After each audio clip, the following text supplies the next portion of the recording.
Hello. Next है motion in a plane में, projectile motion. Right. क्या होता है प्रोजेक्टाइल मोशन? कोई भी ऑब्जेक्ट को, जैसे ये फुटबॉल को किक किया तो it's going to follow this trajectory, यहाँ पर कहीं पे गिरेगा। राइट। सो इस तरह का पाथ ट्रैवल करना, किसी भी ऑब्जेक्ट को जस्ट फेंक देना। राइट। सो उसको हम कहते हैं प्रोजेक्टाइल।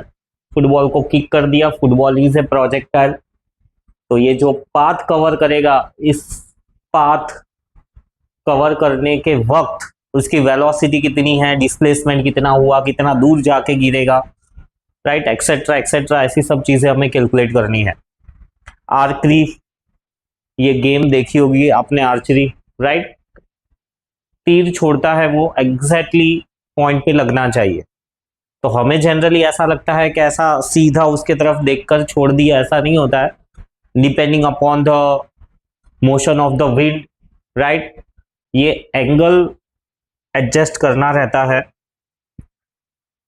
एंगल जब हम एडजस्ट करते हैं तब जाके एग्जैक्टली वो तीर निशाने पे जाके लगता है। तो ये जो एंगल रहेगा कितना होगा, तो प्रैक्टिस से होता है वो। एडिशनली कैलकुलेशंस भी इन्वॉल्व होते हैं। राइट। फायर करती है आर्मीज। राइट। लेट्स से आर्मी ने यहां से फायर किया, यहां पर एक बहुत बड़ा माउंटेन था और यहां पर एनिमी है, तो उसको तोप की नली एग्जैक्टली किसी एंगल पे सेट करनी होगी सो दैट ये गोला एग्जैक्टली इसको क्रॉस करके यहां पर जाकर गिरे। राइट। सो इससे रिलेटेड ये जो कैलकुलेशंस है कि भाई उसको कितना डिस्टेंस ट्रैवल करना है, वर्टिकली उसको कितना हर्डल क्रॉस करना है, कितने एंगल पे ये रखना है, ये सब कैलकुलेशंस करने के बाद में वो लोग फायरिंग करते हैं। ऐसे ही रैंडमली नहीं कि एक बार फेंक दिया, चलो यहाँ पर गिरा, थोड़ा और एंगल बढ़ा दो, अब यहाँ पर गिरा, थोड़ा और एंगल घटा दो, अब यहाँ पर गिरा, ऐसा नहीं होता है। ऐसा वेस्टेज अलाउड नहीं है। Right.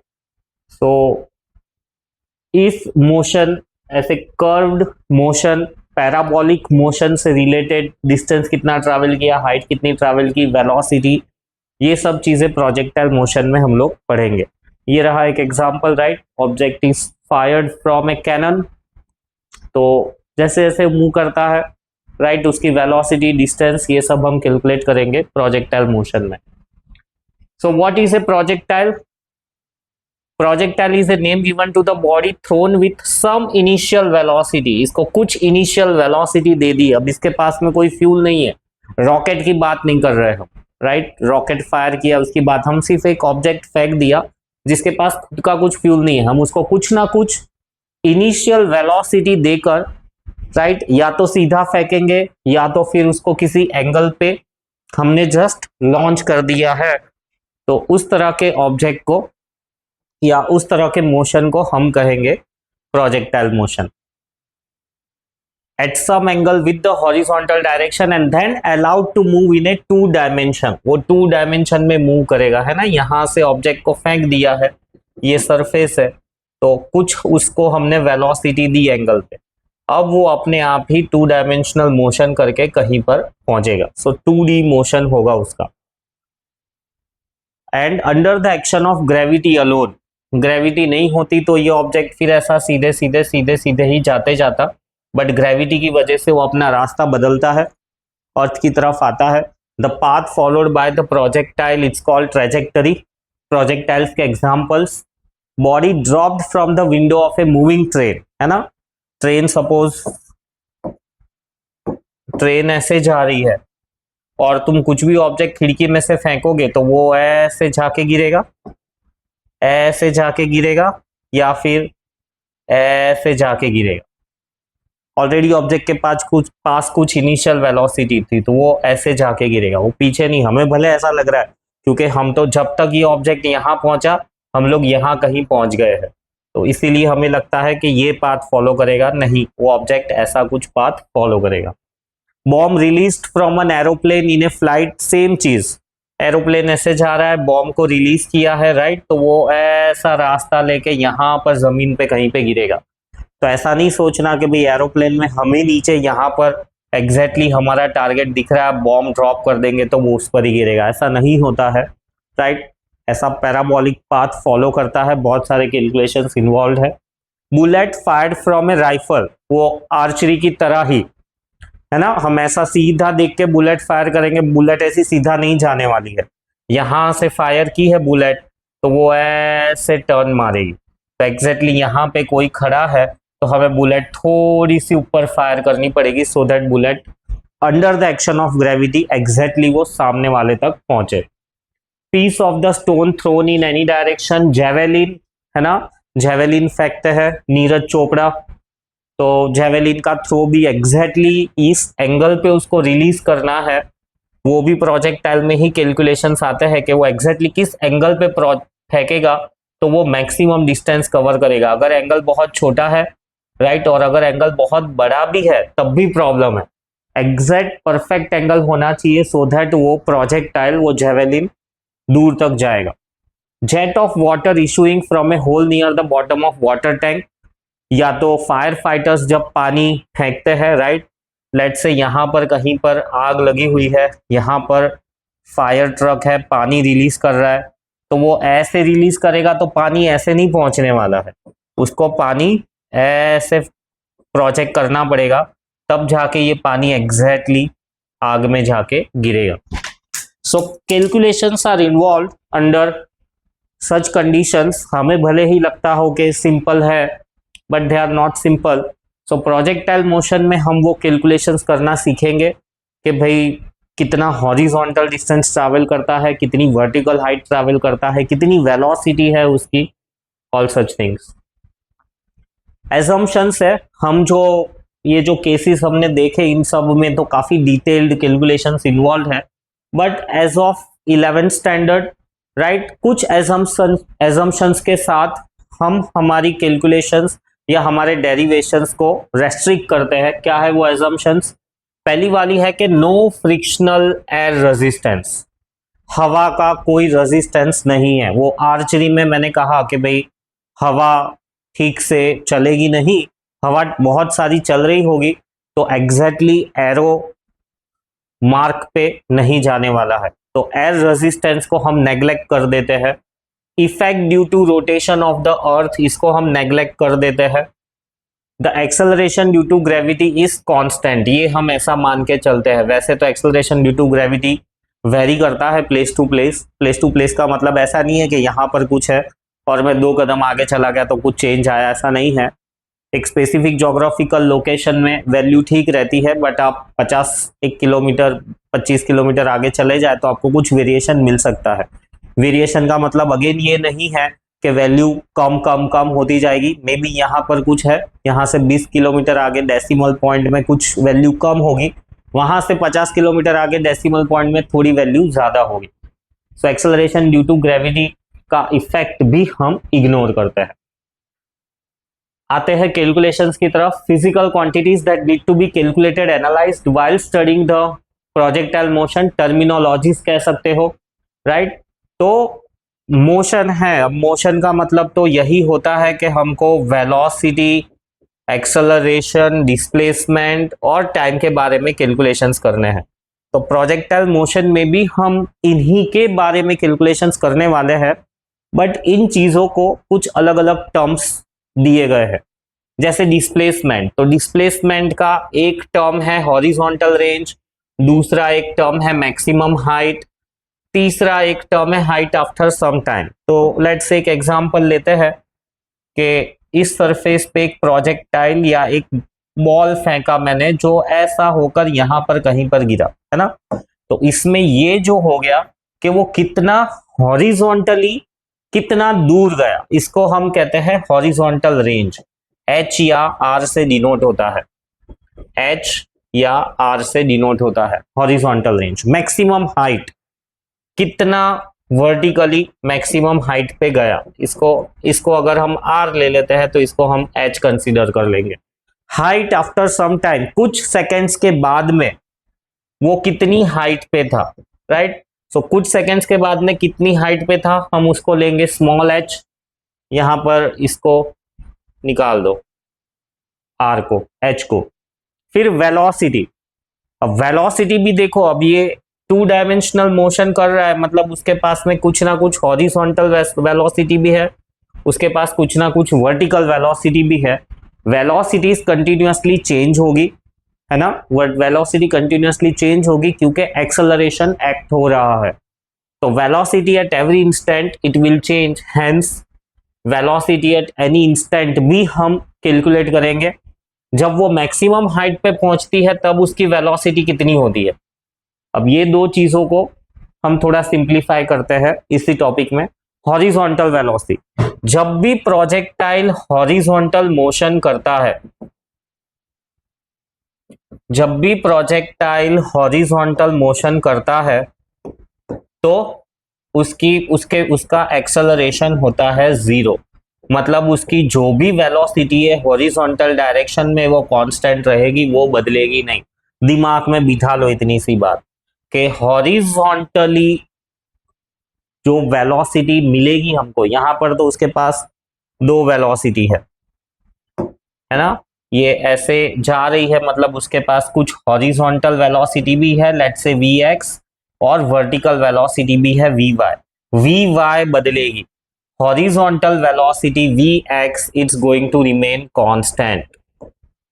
Velocity at maximum height पे जब वो ऑब्जेक्ट पहुंचेगा तो यहां पर उसके पास सिर्फ और सिर्फ हॉरिजॉन्टल वेलोसिटी होगी, जो वर्टिकल वेलोसिटी है Vy वो 0 हो जाएगी क्योंकि वो मैक्सिमम हाइट पे पहुंच गया है, रुक के फिर नीचे आएगा। So velocity at maximum height, इसके बारे में भी ये दो चीजें याद रखनी है कि कुछ ना कुछ x वेलोसिटी होगी बट वर्टिकल वेलोसिटी हो जाएगी उसकी 0, और हॉरिजॉन्टल डायरेक्शन के अंदर वेलोसिटी रहती है कांस्टेंट। एक्सेलरेशन कांस्टेंट रहने वाला है ग्रेविटी g। अगर ऑब्जेक्ट ऊपर की तरफ जा रहा है तो हम कंसीडर करेंगे -g, और अगर ऑब्जेक्ट नीचे की तरफ आ रहा है तो g की वैल्यू हम लेंगे पॉजिटिव साइन के साथ। फिर टाइम का calculation, time of accent, maximum height पर पहुंचने के लिए जो टाइम लगता है उसको हम कहते हैं टाइम ऑफ एसेंट। हाइट से नीचे आने के लिए जो वक्त लगता है उसको हम कहते हैं time of descent. Generally ascent और डिसेंट टाइम दोनों सेम ही होते हैं। ये ऑब्जेक्ट मैंने ऊपर फेंका तो ऊपर जाने में इसको जितना टाइम लगा है उतना ही टाइम उसको नीचे आने में लगेगा, ये रूल है, ये भी तुम नोट कर लो कि time of ascent will be equal to time of descent. फिर टाइम ऑफ फ्लाइट, तो time of ascent plus time of descent ये हमको देगा time of flight. Time of flight हम कैपिटल T से रिप्रेजेंट करेंगे। सो जितना भी मैंने बताया इतना तुमको ध्यान में रहना चाहिए, राइट। डिस्प्लेसमेंट से रिलेटेड इतनी चीजें हम कैलकुलेट करेंगे, वेलोसिटी से रिलेटेड 1 2 3 4 चीजें कैलकुलेट करेंगे, ग्रेविटी तो कांस्टेंट रहने वाली है, और टाइम से रिलेटेड टाइम, एसेंट, डिसेंट और टाइम ऑफ फ्लाइट इतनी चीजें कैलकुलेट करेंगे। एक और चीज है इक्वेशन ऑफ ट्रेजेक्टरी। ये जो पैराबोलिक पाथ फॉलो करेगा प्रोजेक्टाइल, इसका इक्वेशन क्या होगा। कर्व है तो कर्व का इक्वेशन किस फॉर्मेट में आता है, जनरली पावर 2 में आता है, जनरली नहीं पावर 2 में ही आता है। तो ये जो कर्व है इसका इक्वेशन भी हम डिराइव करेंगे, और तुम्हें ध्यान रखना है कि जो भी इक्वेशन तुम्हें मिला है पावर में 2 आना चाहिए, ना कि क्यूब ना कि लीनियर। सो ये है फिजिकल क्वांटिटीज जो प्रोजेक्टाइल मोशन से रिलेटेड हम कैलकुलेट करेंगे। नेक्स्ट है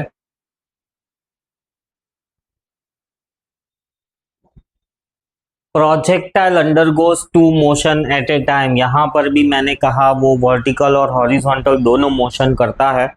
तो और कुछ डिटेल्स हम डिस्कस करते हैं हॉरिजॉन्टल और वर्टिकल मोशन के बारे में, राइट।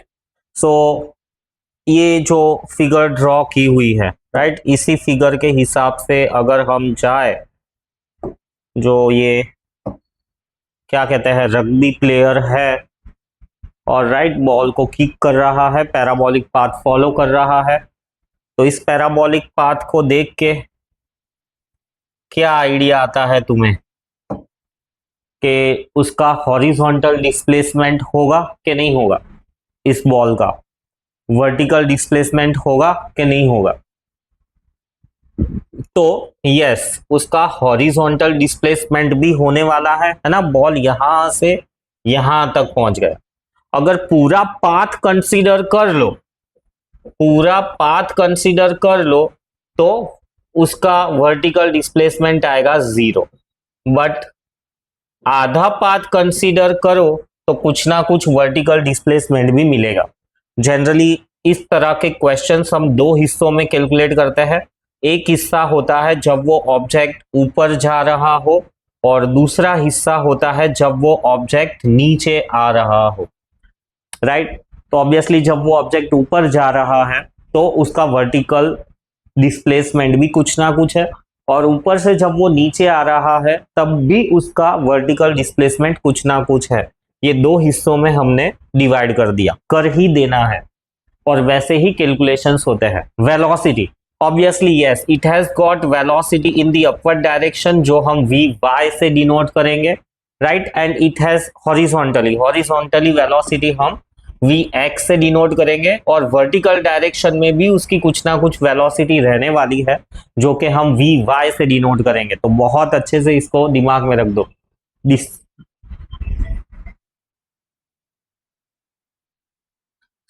इसके पास वर्टिकल वेलोसिटी भी होगी और हॉरिजॉन्टल वेलोसिटी भी होगी। अब ये वापस इसकी वैल्यूज क्या होगी वो अलग अलग केसेस के लिए हम देखेंगे। एक्सेलरेशन, हॉरिजॉन्टली एक्सेलरेशन 0 ही रहने वाला है। ये मैंने यहां पर भी बताया कि हॉरिजॉन्टली एक्सेलरेशन 0 रहेगा, वेलोसिटी कांस्टेंट रहेगी। बहुत अच्छे से दिमाग में फीड कर लो। और वर्टिकली एक्सेलरेशन की वैल्यू होगी +g अगर बॉडी अप जा रही है तो, और अगर बॉडी डाउन आ रही है तो वैल्यू रहेगी +g। यहां पर -g आएगा, ऊपर जाएगी तो वैल्यू आएगी -g। फिर टाइम, यस, हॉरिजॉन्टली जब वो मूव करेगी तब भी वो कुछ ना कुछ टाइम लेने वाली है, वर्टिकली मूव करेगी तब भी कुछ टाइम लेने वाली है। और टाइम की टर्मिनोलॉजी यहाँ पे रहेगी time of ascent plus time of descent is equals to, ये स्मॉल टी आएंगे और यहाँ पर आएगा capital T, total time, motion का टोटल टाइम। हॉरिजॉन्टली भी पूरा डिस्टेंस लेंगे तो पूरा डिस्टेंस कवर करने में उसको जो टाइम लगने वाला है उसको हम लेंगे कैपिटल टी। इतना डिस्टेंस कवर करने में जो टाइम लगने वाला है उसको हम लेंगे टाइम ऑफ असेंट, और इतना डिस्टेंस कवर करने में जो टाइम लगने वाला है उस टाइम को हम लेंगे time of descent, right, using equations of motion. तो इक्वेशंस ऑफ मोशंस को कैसे यूज करोगे, देखो अब v is equals to you plus a d. अब हॉरिजॉन्टल मोशन तो जो है उसमें एक्सेलरेशन है 0, तो ये इक्वेशन मॉडिफाई होके क्या हो जाएगा, ये इक्वेशन मॉडिफाई होके हो जाएगा v इक्वल टू यू, यानी जिस वेलोसिटी से फेंका था वही वेलोसिटी कंटिन्यूअस है, यानी वेलोसिटी रहेगी constant under horizontal condition. Vertical में अगर वो ऑब्जेक्ट ऊपर जा रहा है तो इक्वेशन हो जाएगा u माइनस जी टी, क्योंकि एक्सेलरेशन रिप्लेस हो जाएगा -g से, और अगर वो ऑब्जेक्ट नीचे आ रहा है तो v will be equal to u plus g T.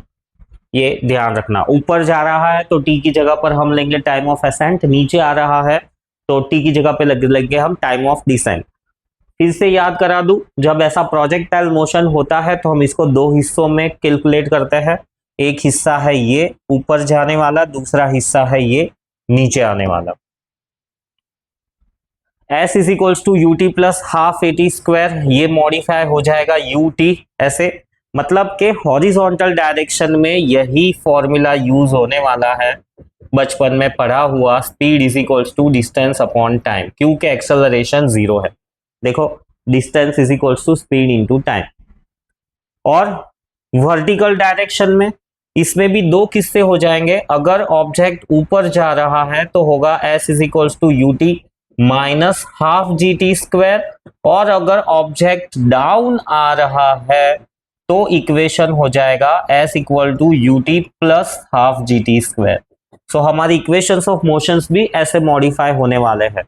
Horizontally v square minus you square 0 मिलेगा। Once again we can say that v square is equals to u square, ultimately it is v is equals to u equal to constant. और इस तरफ अगर object ऊपर जा रहा है तो v square minus you square is equals to minus 2GS, और अगर ऑब्जेक्ट नीचे आ रहा है तो इक्वेशन यूज होगा 2GS। इन सब को लिख लिख के प्रैक्टिस कर लो, बोल बोल के ऐसा टेबल ड्रॉ करके प्रैक्टिस कर लो, ये वाला पार्ट और ये वाला पार्ट, तब जाके आगे वाले हिस्सों में तुम्हें मजा भी आएगा और समझ में भी आएगा। रिजॉल्विंग वेलोसिटी, तो रिजोल्यूशन का कंसेप्ट तुम्हें बहुत अच्छे से अब क्लियर होना चाहिए, राइट। मैंने जो प्रोजेक्टाइल है उसको कुछ वेलोसिटी दी v, एंगल पता होना चाहिए थीटा। तो हॉरिजॉन्टल वेलोसिटी जो कि vx से डिनोट करते हैं वो हो जाएगी v cos थीटा, और वर्टिकल वेलोसिटी जो vy से डिनोट करते हैं वो हो जाएगी v sin theta. So resolving the velocities, horizontal direction में हो जाएगी v cos theta, vertical direction में हो जाएगी v sin थीटा। अब ऐसा नहीं है कि हम एक इसी तरह का प्रोजेक्शन पढ़ने वाले हैं, हम काफी अलग अलग तरह के प्रोजेक्शंस पढ़ेंगे। प्रोजेक्शंस यानी प्रोजेक्टाइल को कैसे फेंके। तो लेट्स से तुम यहां पर किसी बिल्डिंग में खड़े हो और यहां से गन फायर की हॉरिजॉन्टल डायरेक्शन में। अब हॉरिजॉन्टल डायरेक्शन में तुमने गन फायर की तो बुलेट ऐसा रास्ता फॉलो करेगी।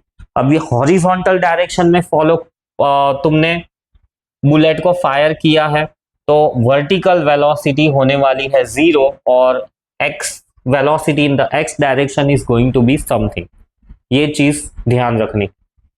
फिर अगर तुमने ये इसके अलावा अगर कुछ ऐसी कंडीशन है x एक्सिस और y एक्सिस के तुमने प्रोजेक्टाइल फायर किया बट तुमको वर्टिकल वाला एंगल पता है, वर्टिकल वाला एंगल पता है, हॉरिजॉन्टल वाला एंगल नहीं पता है, तो वर्टिकल वाला एंगल पता है तो ये वेलोसिटी हो जाएगी, हॉरिजॉन्टल वेलोसिटी हो जाएगी v sin थीटा और वर्टिकल वेलोसिटी हो जाएगी v cos थीटा।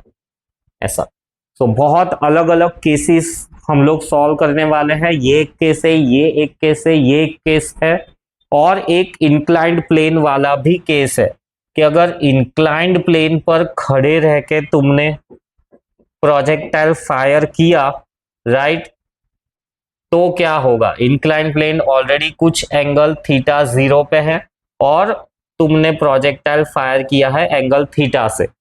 सो इससे रिलेटेड भी कैलकुलेशंस है।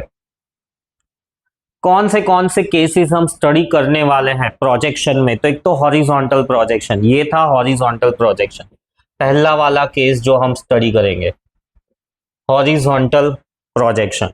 दूसरा था angular projection of a projectile. Angular projection में है ये वाला किस्सा, ये एंगुलर प्रोजेक्शन है 2 नंबर वाला, राइट, कोई ना कोई एंगल बन रहा है हॉरिजॉन्टल के साथ, तो ये दूसरा केस है हॉरिजॉन्टल प्रोजेक्शन। फिर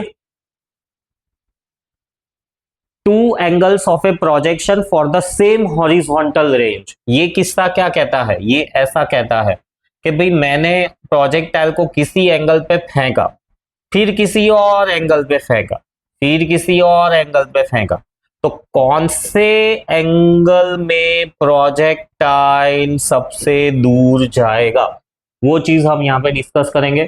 projectile fired at an angle with the vertical, ये 4th वाला case, fired at some angle with the vertical. और फिर बाद में angular projection of a projectile on an inclined plane, तो ये 5 नंबर वाला case, fired from an inclined plane. तो इतनी केसेस हम डिस्कस करेंगे। इतने केसेस के लिए हम क्या क्या कैलकुलेट करेंगे कि भाई प्रोजेक्टाइल का पाथ का इक्वेशन क्या होने वाला है, टाइम ऑफ असेंट यानी ऊपर जाने में कितना टाइम लगेगा उसका इक्वेशन, फिर आगे जो भी क्वेश्चंस आते हैं न्यूमेरिकल बेस्ड वो तुम कर सकते हो, नीचे आने में कितना टाइम लगेगा, टोटल टाइम कितना लगेगा, जो कि इन दोनों का एडिशन ही होने वाला है। हॉरिजॉन्टल रेंज यानी कि हॉरिजॉन्टली वो कहां तक पहुंचा, और वेलोसिटी एट एनी इंस्टेंट कि भाई ये जब ट्रैवल कर रहा है तो मैं ये वाला पॉइंट ले लूं तो यहां पर वेलोसिटी कितनी होगी, इतनी चीजें हम लोग कैलकुलेट करेंगे। तो नेक्स्ट हम लेते हैं पहला वाला केस और उसके लिए ये सारे इक्वेशंस डिराइव करते हैं, राइट। Horizontal projection. अब हॉरिजॉन्टल प्रोजेक्शन का मतलब क्या है कि तुम किसी बिल्डिंग के ऊपर खड़े हो और वहां से प्रोजेक्टाइल को हॉरिजॉन्टली फेंक रहे हो with some velocity u। Horizontal projection का मतलब समझो कि तुम किसी बिल्डिंग पे किसी हाइट पे खड़े हो और वहां से तुम हॉरिजॉन्टली ऐसे ऐसे फेंक रहे हो। मैं खड़े खड़े भी कुछ हॉरिजॉन्टली फेंकूं तो वो इसी केस में आएगा, राइट। हर प्रोजेक्टाइल एक जैसा नहीं है, वो इतने अलग अलग केसेस में डिवाइडेड है, तो तुमको आइडेंटिफाई करते आना चाहिए कि कौन सा केस एप्लीकेबल होगा। तो अगर मैं ऑब्जेक्ट को ऐसे हॉरिजॉन्टली फेंकता हूं तो ये वाला केस होगा। सो अब ये हॉरिजॉन्टल प्रोजेक्शन के अंदर, राइट, बाय डिफॉल्ट अगर मैं हॉरिजॉन्टल और वर्टिकल ये क्वांटिटीज लिख दूं, राइट, कितनी वेलोसिटी होने वाली है उसकी, तो हॉरिजॉन्टल डायरेक्शन में वेलोसिटी होगी उसकी u, मैंने दी हुई है, which is a known thing. Height is a known thing, h, known things अच्छे से लिख दो, right, it's a known thing. फिर वर्टिकल वेलोसिटी कितनी होने वाली है, वर्टिकल वेलोसिटी होगी 0, क्योंकि वेलोसिटी तो मैंने उसको हॉरिजॉन्टल दी हुई है ना, एंगुलर नहीं है, ये हॉरिजॉन्टल है, तो वर्टिकल डायरेक्शन में तो 0। फिर एक्सेलरेशन के बारे में ऑलरेडी पहले मैंने बताया कि हॉरिजॉन्टल डायरेक्शन में तो एक्सेलरेशन 0, और यहां पे क्योंकि ऑब्जेक्ट धीरे धीरे नीचे आएगा एक्सेलरेशन होगा +g। हॉरिजॉन्टल डायरेक्शन में उसका डिस्प्लेसमेंट कितना होगा, तो लेट्स से हम कह देते हैं कि हॉरिजॉन्टल डायरेक्शन में उसका डिस्प्लेसमेंट रहेगा r, और वर्टिकल डायरेक्शन में उसका डिस्प्लेसमेंट होगा ये हाइट h। तो इतनी चीजें हमें बाय डिफॉल्ट पता है। Let us start. सबसे पहला वाला इक्वेशन है, पहला वाला है path of the projectile. So path of the projectile derive करने के लिए, राइट, हॉरिजॉन्टल मोशन को मैं यूज करूं, कंसीडरिंग, पूरा वर्ड तुम्हें लिखना चाहिए, कंसीडरिंग हॉरिजॉन्टल मोशन। तो हॉरिजॉन्टल मोशन में तो एक ही फॉर्मूला यूज में आता है ना, speed is equals to distance upon time. ये मैंने कहा था, बहुत अच्छे से इन सब चीजों को याद रखना तो ही चीज आसान होगी।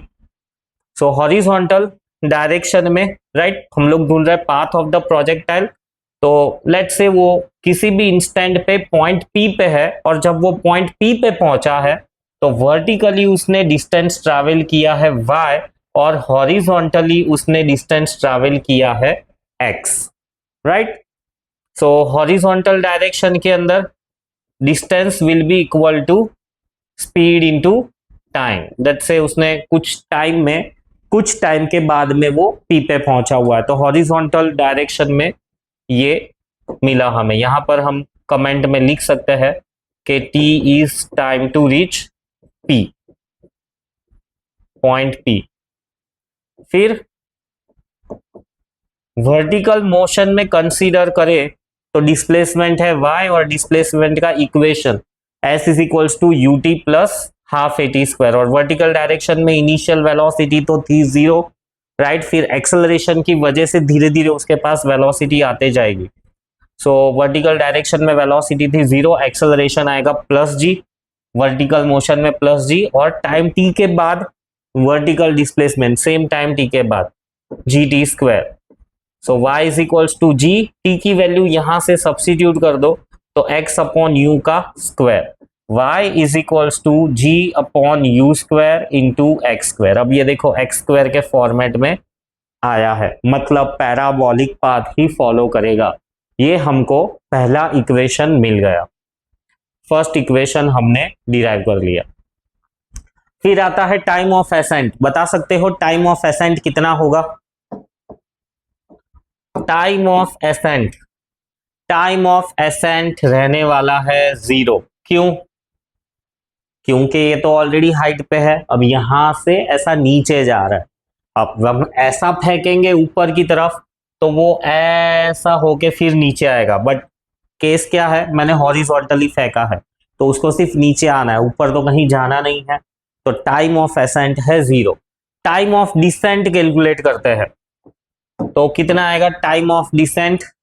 टाइम ऑफ डिसेंट कैलकुलेट करने के लिए मैं वर्टिकल मोशन ही कंसीडर करता हूं। सो वर्टिकल मोशन को कंसीडर करके मुझे टाइम कैलकुलेट करना है, वो टाइम जो उसको नीचे आने के लिए लगा है।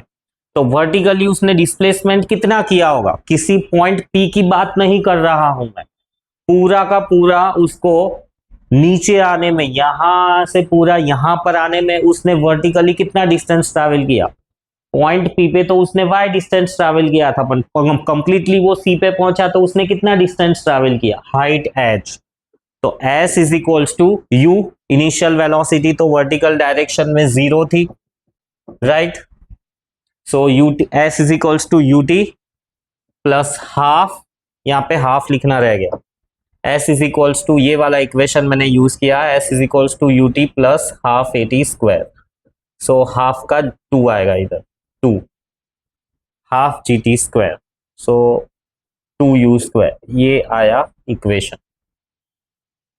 वर्टिकल मोशन में s is equals to you t plus half ji t square. T capital T है, कैपिटल टी तो नहीं आएगा, इसको हम रहेंगे टाइम ऑफ डिसेंट ले रहे हैं तो टाइम टी डी ले लेते हैं। तो कितना मिलेगा मुझे time of descent, 2h/g under root, ये आ गया मेरा time of descent, equation number 3। Square root of 2h/g। Time of flight कितना मिलेगा, बता सकता है कोई, टाइम ऑफ फ्लाइट कितना मिलेगा। तो टाइम ऑफ फ्लाइट भी यही रहने वाला है 2h/g, क्योंकि जितना टाइम उसको नीचे आने में लगा उतना ही टाइम उसके फ्लाइट वाला था, है ना। तो ये दोनों एक ही है इस केस के लिए, हाँ, सब केस के लिए नहीं, इसी केस के लिए। तो ये मुझे मिल गया इक्वेशन नंबर 4। अब मुझे हॉरिजॉन्टल रेंज ढूंढनी है। अब हॉरिजॉन्टल रेंज ढूंढनी है तो ऑब्वियसली मैं हॉरिजॉन्टल मोशन ही कंसीडर करूंगा। तो कंसीडरिंग हॉरिजॉन्टल मोशन,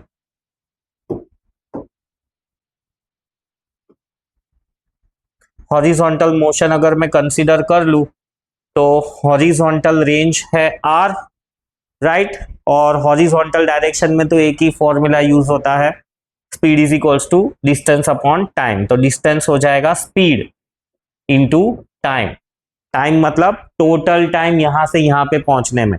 अब यहां पर ये चीज ध्यान रहे कि ऑब्जेक्ट को यहां से यहां तक पहुंचने में, थ्रू दिस पाथ, यहां से नीचे पहुंचने में थ्रू दिस पाथ जितना टाइम लगा है उतना ही टाइम उसको हॉरिजॉन्टली इतना डिस्टेंस कवर करने में लगा है। तो वर्टिकल डायरेक्शन में टाइम ऑफ फ्लाइट टी है, राइट। तो टाइम ऑफ फ्लाइट टी लेके वो यहां पे पहुंचा है, तो हॉरिजॉन्टल डायरेक्शन में भी वो उतना ही टाइम लेके पहुंचा है। ये चीज थोड़ा क्लियर रखो, ऐसा मत सोचना कि भाई टाइम ऑफ फ्लाइट ये तो वर्टिकली नीचे आने वाला था, पर आया तो वो सेम पॉइंट पे है। वर्टिकली आया है ऐसा बोलो या हॉरिजॉन्टली आया है ऐसे बोलो, दोनों ही बात एक है, बस कैलकुलेशंस अलग अलग होंगे। इसमें भी उसको टाइम ऑफ फ्लाइट टी लगेगा, इसमें भी इसको टाइम ऑफ फ्लाइट टी लगेगा। तो इसको फर्दर सॉल्व करें तो T will be equal to R, R चाहिए ना हमें, तो टी की वैल्यू सब्स्टिट्यूट कर दो। तो हॉरिजॉन्टल रेंज मिलेगी, टी की वैल्यू है root square root of 2h/g। तो ये मुझे मिल गई हॉरिजॉन्टल रेंज। फिर ये मुझे फिफ्थ इक्वेशन मिल गया। अब मुझे ढूंढना है sixth equation, velocity at any instant. तो वेलोसिटी एट एनी इंस्टेंट ढूंढने के लिए मैं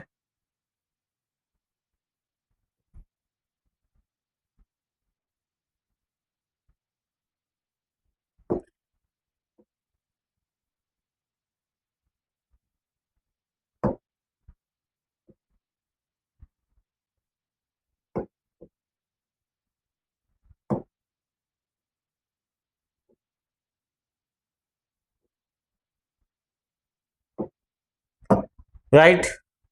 वेलोसिटी एट एनी इंस्टेंट ढूंढने के लिए let's say once again point P पे ही मैं एनालाइज करूं, तो पॉइंट पी के ऊपर ऑब्जेक्ट के पास हॉरिजॉन्टल डायरेक्शन में वेलोसिटी है u, हम लोग u ही लिख देते हैं, vx की वैल्यू है u हॉरिजॉन्टल डायरेक्शन में, और वर्टिकल डायरेक्शन में तो उसकी वेलोसिटी है 0। तो नेट वेलोसिटी v कितनी होगी, तो नेट वेलोसिटी v हो जाएगी राइट यू स्क्वायर प्लस ये वर्टिकल डायरेक्शन वाली, वर्टिकल डायरेक्शन में 0 नहीं होगी, क्यों 0 नहीं होगी, इनिशियली 0 थी राइट। ये वर्टिकल डायरेक्शन में इनिशियली 0 थी, बट वक्त के साथ साथ ग्रेविटी अपना काम करेगी और वेलोसिटी गेन करने लगेगा ऑब्जेक्ट। ये देखो मैंने इसको जस्ट छोड़ दिया, तो इनिशियल वेलोसिटी 0 पे छोड़ा, बट वो जैसे जैसे नीचे आ रहा है उसके पास वेलोसिटी आ रही है, ग्रेविटी अपना काम कर रही है।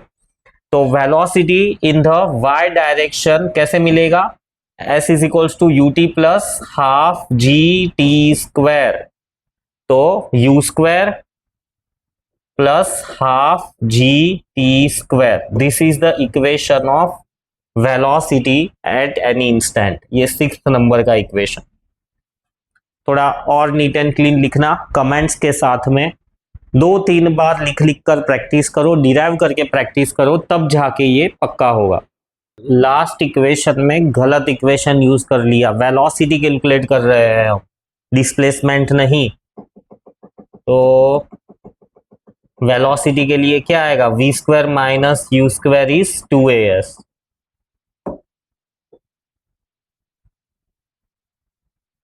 सो velocity in the vertical direction वो हम लोग रिप्रेजेंट करते वी वाई से, so V square minus you square is 2g, displacement जितना भी हुआ हो उसका s, 2gs, तो नेट वेलोसिटी v मिल जाएगी square root of horizontal velocity plus vertical velocity, so vertical velocity का स्क्वायर ऑलरेडी हमें पता है √2gs, तो this is the velocity at any instant. और वर्टिकल डायरेक्शन में तुम डिस्प्लेसमेंट एट एनी इंस्टेंट हमने y लिया ही हुआ है, तो y लिख दो इधर, बेटर रहेगा 2gy, this is the velocity at any instant. इस इक्वेशन को हम ऐसे भी लिख सकते हैं, क्योंकि ये एट एनी इंस्टेंट है ना, तो इसको हम टाइम के टर्म्स में भी लिख सकते हैं। वेलोसिटी को हम ऐसे भी लिख सकते हैं, v is equals to you plus A T, तो वी वाई जी टी भी सब्स्टिट्यूट कर सकते हैं, तो इसके हिसाब से वेलोसिटी मिलेगी U square right plus V Y square, तो वी वाई स्क्वायर की जगह पे आएगा जी स्क्वायर टी स्क्वायर, तो ये दोनों ही इक्वेशंस राइट नंबर 6 के लिए है कि velocity at any instant. Next है एंगुलर प्रोजेक्शन। हॉरिजॉन्टल प्रोजेक्शन देखा है ना, अब एंगुलर प्रोजेक्शन, एंगुलर प्रोजेक्शन सबसे इन सब में सबसे ज्यादा डिटेल वाला है, like maximum knowledge about projectile calculation इसमें से मिल जाएगा राइट। तो इसमें भी हम लोग ये सब चीजें कैलकुलेट करने वाले हैं, हॉरिजॉन्टल रेंज वगैरह। हॉरिजॉन्टल रेंज में एक और चीज ऐड हो जाएगी, मैक्सिमम हॉरिजॉन्टल रेंज कितनी होने वाली है, रेंज, रेंट नहीं, रेंज राइट। फिर velocity at the any instant, और एक चीज और ऐड होगी वो है मैक्सिमम हाइट। तो चलो स्टार्ट करते हैं। एंगुलर प्रोजेक्शन ऑफ प्रोजेक्टाइल का मतलब है ये जमीन से मैंने फेंका राइट, अब मैं तो यहां से फेंक रहा हूं, ऑब्वियसली मेरी कुछ हाइट है, बट एग्जैक्टली ऐसा जमीन से फेंकूंगा तो वो जाके सेम लेवल पे आगे कहीं पे गिरेगा, उस तरह का केस है, सेम लेवल पे वो आगे जाकर गिरेगा। तो क्या लेंगे, कुछ ऐसा कि भाई वो ऐसे फायर किया गया उसको, कुछ angle theta with the horizontal है ना, ये रहा हॉरिजॉन्टल, और उसको हमने कुछ वेलोसिटी दी थी एट एन एंगल u, तो अब ये जो वेलोसिटी u दी थी मैंने किसी एंगल पे, उस वेलोसिटी को मैं दो कंपोनेंट में रिजॉल्व कर देता हूं, u cos theta horizontal component, u sin theta जो कि होगा वर्टिकल कंपोनेंट, इस तरह से, राइट। अब छोटा नोट में इधर लिख सकता हूं, लिखने चाहे तो लिख सकते हैं बट लिख ही देना चाहिए। हॉरिजॉन्टली और वर्टिकली, हॉरिजॉन्टली इनिशियल वेलोसिटी उसके पास कितनी होगी, u cos थीटा, है ना, और वर्टिकली उसके पास इनिशियल वेलोसिटी कितनी है, u sin थीटा। और माइंड इट, मैंने कहा कि भाई ऐसा मोशन हम दो हिस्सों में सॉल्व करते हैं, एक हिस्सा होता है मैक्सिमम हाइट पहुंचने तक का और दूसरा हिस्सा नीचे आने का। फिर हॉरिजॉन्टल डायरेक्शन में फाइनल वेलोसिटी कितनी होगी, कुछ भी नहीं, ये सेम टू सेम ही होने वाली है। हॉरिजॉन्टल डायरेक्शन में एक्सेलरेशन 0 है, तो वेलोसिटी में कोई बदलाव नहीं आएगा। और वर्टिकल डायरेक्शन में जब वो ऊपर जा रहा है ऊपर जा रहा है ऊपर जा रहा है, मैक्सिमम हाइट पे पहुंच के उसकी वेलोसिटी हो जाएगी 0, और जब ऊपर जा रहा है तो एक्सेलरेशन होगा -g। ये हो गया एसेंट वाली बात, ऊपर जाने वाली बात। नीचे वाला, नीचे आने के वक्त अभी लिख देना है या नहीं लिखना है, लिख देते हैं, चलो तुम्हें क्लियरिटी आ जाए। जब वो नीचे आ रहा है, मतलब कि जब उसका डिसेंट हो रहा है, ऊपर से नीचे गिर रहा है, तो हॉरिजॉन्टल डायरेक्शन में तो कोई बदलाव नहीं है, वो तो ऐसी टीज ही रहेंगे। वर्टिकल डायरेक्शन वाले में बदलाव हो जाएंगे। जब वो यहां से नीचे आने का स्टार्ट करेगा तो इनिशियल वेलोसिटी हो जाएगी 0, फाइनल वेलोसिटी उसके पास कुछ ना कुछ होगी, कुछ ना कुछ होगी उसके पास में, कैलकुलेट करनी पड़ेगी उसके पास कितनी होगी, राइट। और फिर एक्सेलरेशन जब वो नीचे आ रहा है हो जाएगा +g। तो चलो इतनी इंफॉर्मेशन के साथ में हम स्टार्ट करते हैं। पहला वाला है पाथ ऑफ प्रोजेक्टाइल। तो जैसा प्रीवियस में किया पाथ ऑफ प्रोजेक्टाइल में, वैसा सेम ही यहां पर करना है कि जब पाथ ऑफ प्रोजेक्टाइल कैलकुलेट करता हो तो हम क्या करते हैं, एक तो हॉरिजॉन्टल वाला केस कंसीडर करते हैं, राइट, और वर्टिकल वाला केस कंसीडर करते हैं। तो let's say eight any time t, equation of path, path of projectile यानी इक्वेशन ऑफ द पाथ। तो किसी भी टाइम t पे कहां पर होगा प्रोजेक्टाइल, लेट्स से वो पॉइंट p पे है, पॉइंट p के कोऑर्डिनेट्स है x, y, मतलब वो वर्टिकली y डिस्टेंस की दूरी पर है और हॉरिजॉन्टली x डिस्टेंस की दूरी पे है, राइट।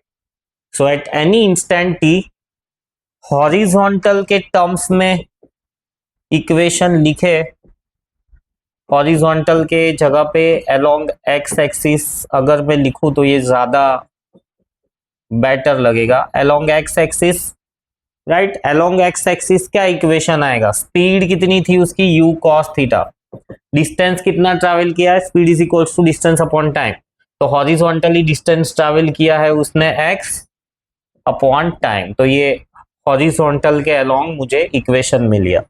अब वर्टिकल के अलोंग मैं इक्वेशन ढूंढूं तो वर्टिकल के अलोंग कितना डिस्प्लेसमेंट हुआ रहेगा y, तो s is equals to u sin theta into t, at any time t लिया हुआ है मैंने तो ut माइनस, क्योंकि वर्टिकल डायरेक्शन में जब वो जा रहा है असेंड कर रहा है तब g माइनस है तो g(t²), t की वैल्यू ऊपर से इधर रख दो, पीछे भी वही किया था यहां पर भी सेम कर रहा है, तो ये मिलेगा मुझे y equal to u sin theta, t की वैल्यू आएगी x upon u cos theta minus half g, t² की जगह पे आएगा x² upon u² cos² theta. इसको थोड़ा और सिंप्लीफाई करके हम ऐसा लिख सकते हैं y equal to u cancel, sine upon cos हो जाएगा tan, तो x tan theta minus half gx² upon u² cos² theta. This is the equation of trajectory या इक्वेशन ऑफ प्रोजेक्टाइल या the path of the projectile, right. Next हम चलते हैं time of accent के लिए। तो टाइम ऑफ एसेंट यानी ऊपर जाने वाला टाइम।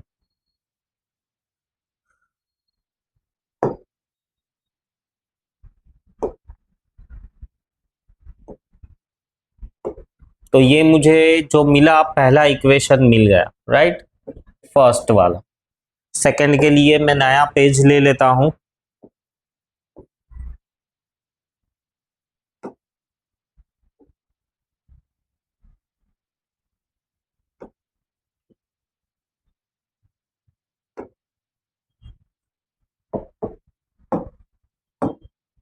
राइट, सेकंड वाला है time of accent. Time of accent यानी ऊपर पहुंचने वाला टाइम।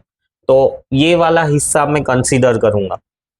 तो टाइम ऑफ एसेंट के लिए मतलब ऊपर पहुंचने के लिए मेरे पास में इनिशियल वेलोसिटी वर्टिकल मोशन ही मैं कंसीडर करूंगा। Motion along, considering motion along Y axis, है ना, या तो ऐसा लिख सकते हो कंसीडरिंग वर्टिकल मोशन। तो कंसीडरिंग वर्टिकल मोशन कौन सा इक्वेशन यूज करूंगा मैं, मुझे टाइम ढूंढना है तो v is equals to u plus A T वाला इक्वेशन यूज करूंगा। फाइनल वेलोसिटी हाईएस्ट पॉइंट पे वेलोसिटी जीरो हो जाती है, ऑब्जेक्ट जाता है जीरो हो जाती है वेलोसिटी, फिर वापस नीचे आना स्टार्ट करता है। तो final velocity zero, vertical direction में इनिशियल वेलोसिटी मुझे पता है u sine theta, acceleration minus g रहने वाला है, और टाइम टी को मैं रिप्लेस कर दूंगा एसेंट से, टी ए से। तो टी ए मिला मुझे u sine theta by G, ये मिल गया मुझे सेकेंड वाला इक्वेशन। अब टाइम ऑफ डिसेंट, मैंने ऑलरेडी कहा कि जितना टाइम उसको ऊपर जाने में लगने वाला है उतना ही टाइम उसको नीचे आने में लगने वाला है।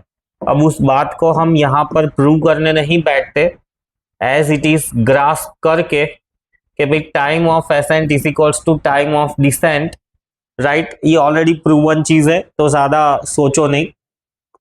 तो टाइम ऑफ डिसेंट भी सेम ही मिलेगा u sine theta by G, ये थर्ड इक्वेशन मिल गया मुझे। अब मुझे टाइम ऑफ फ्लाइट ढूंढना है। तो टाइम ऑफ फ्लाइट के लिए, टाइम ऑफ फ्लाइट के लिए time of flight capital T से डिनोट होता है, right, time of ascent plus time of descent. तो ये हो जाएगा 2u sine theta by G, ये आ गया मेरा टाइम ऑफ फ्लाइट। फिर हॉरिजॉन्टल रेंज कैलकुलेट करनी है मुझे। कैसे मिलेगी हॉरिजॉन्टल रेंज?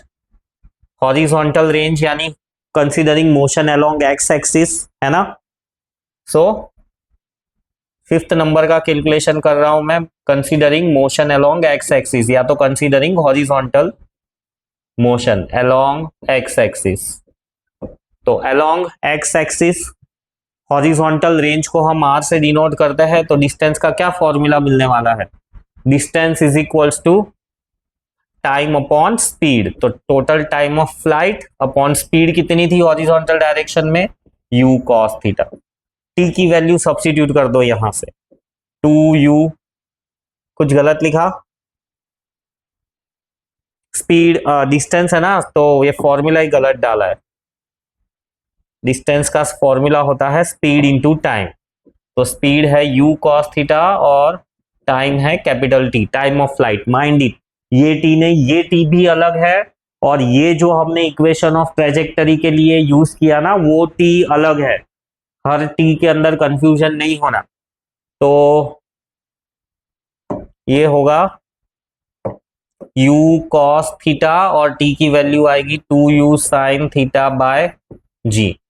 तो ये हो जाएगा u square 2 cos theta sine theta bye g।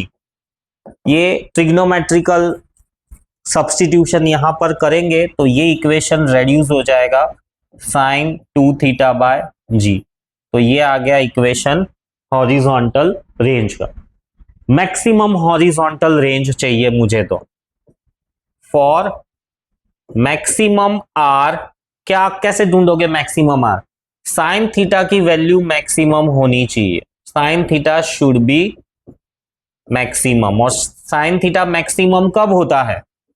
Sine theta maximum क्या कब होता है? जब उसकी मैक्सिमम वैल्यू होती है 1। मैक्सिमम वैल्यू 1 कब होती है? 90 पे, यानी 2 थीटा इक्वल टू 90, यानी थीटा इक्वल टू 45 डिग्री। तो मैक्सिमम रेंज के लिए तुम्हें 45 डिग्री पे ही जेवेलिन फेंकना पड़ेगा, तब जाके वो मैक्सिमम दूरी पे जाएगा।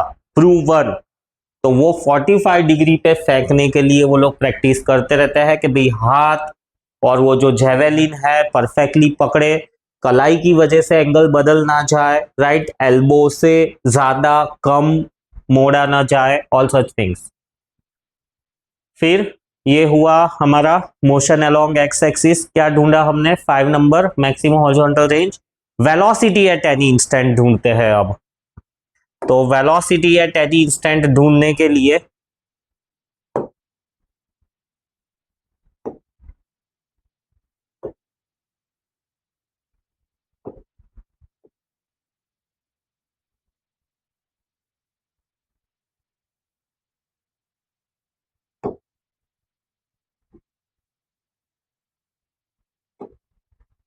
राइट, मुझे ढूंढना है वेलोसिटी एट एनी इंस्टेंट, मतलब एट एनी इंस्टेंट, इंस्टेंट मतलब एट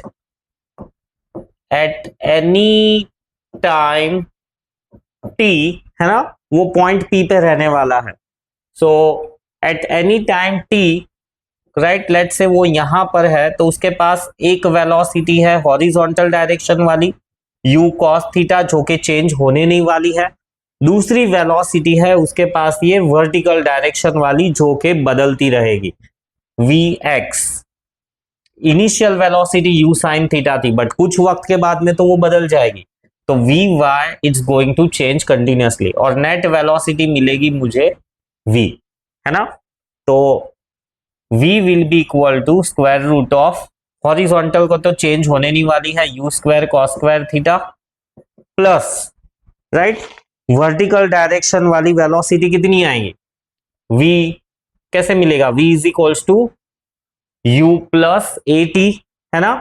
तो ये मैं अपवर्ड मोशन कंसीडर करके लिख रहा हूं, तो माइनस जी लूंगा, तो v is equals to u, initial velocity थी u साइन थीटा, है ना, u sine theta minus G into at any instant t है तो t। समझ में आया ये?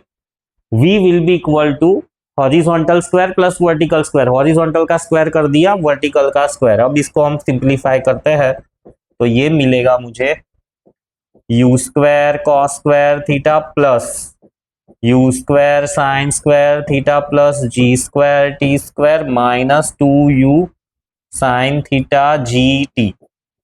इसको u स्क्वायर कॉमन निकाल के sine square plus cos square is 1, तो velocity at any instant is u square plus g square t square minus 2u sine theta g T.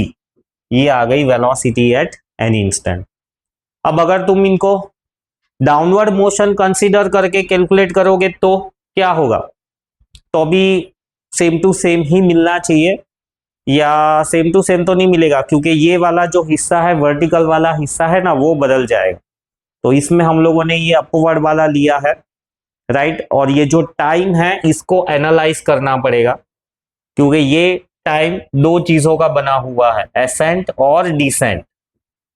Accent और डिसेंट दोनों चीजों से बना हुआ है। तो अगर ये टाइम एसेंट से बड़ा है, राइट, तो कुछ केस अलग हो जाएगा, और एसेंट से छोटा है तो केस ऐसा रहने वाला है। ये हुआ हमारा वेलोसिटी एट एनी इंस्टेंट। फिर आती है मैक्सिमम हाइट, मैक्सिमम कितना ऊपर तक जाएगा वो, तो इसके लिए considering vertical motion.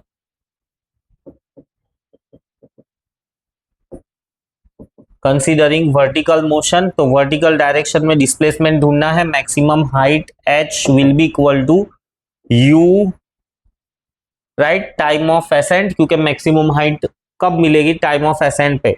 So s is equals to U T minus half ji T A square, है ना। एक ये इक्वेशन है। दूसरा इससे बेटर, ये वाला यूज ना करके हम ये यूज कर सकते हैं, V square minus you square is 2as। Final velocity 0 हो जाती है मैक्सिमम हाइट पे। इनिशियल वेलोसिटी है उसकी U square sine square theta minus 2gh। अच्छा 2 कुछ कैंसिल नहीं होगा, तो h मिलेगा मुझे you square sine square theta by g। तो ये है इक्वेशन मैक्सिमम हाइट का, angular projection of a projectile.